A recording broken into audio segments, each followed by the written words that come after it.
రెండు తెలుగు రాష్ట్రాల yes news live TV channel ప్రేక్షకులకు స్వాగతం. పేరుకు బడా కంపెనీ, ఆ కంపెనీకి రైతు ఆయుపట్టు. రైతు పండించిన పంట ఇవ్వకపోతే ఆ కంపెనీ దివాలా తీయాల్సిందేనా?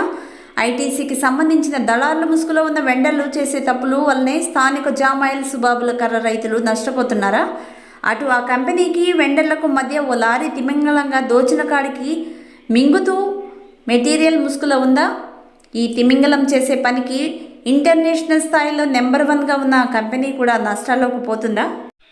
భద్రాద్రి కొత్తగూడెం జిల్లా బుర్గంపాడ్ మండలం సారపాక పంచాయతీలలో ఐటీసీ పిఎస్పీడీ కర్మాగారంలో గత 6 సంవత్సరాలుగా కంపెనీల పాతుకుపోయిన ఆ రా మెటీరియల్ తిమింగలం సుబాబులు జామాయిల్ సర్వే కర్ర పేరుతో మారుజాతి కర్ర తొక్క తీసి పలు రాష్ట్రాల నుండి కంపెనీ అధికారులు, దళారులు, వెండర్లు ముసుగులో క్వాలిటీ లేని కర్ర పంపడం ఆ కంపెనీ ప్రొటెక్షన్ క్వాలిటీ కోల్పోతుంది అనడంలో సందేహం లేదని అంటున్న కొందరు.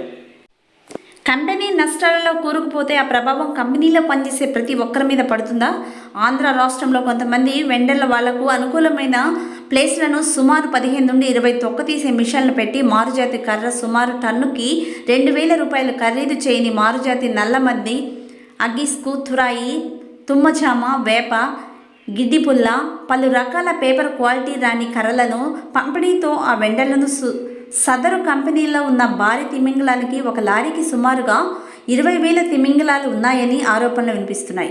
ఆ కంపెనీలో ఉన్న రా మెటీరియల్కి సంబంధించిన అధికారి మారుజాతి కర్ర ఉన్నా కూడా ఇదంతా తెలిసి కూడా సర్వే జామాయిల్ సుబాబుల్ కర్ర పీఓ అనుమతితో ఉన్న ఇతర మారుజాతి కర్రను కూడా డబ్బు చెల్లించడంతో ఎవరెవరికి ఎంత వాటా వెళ్తుందో తేటతెల్లమవుతుంది.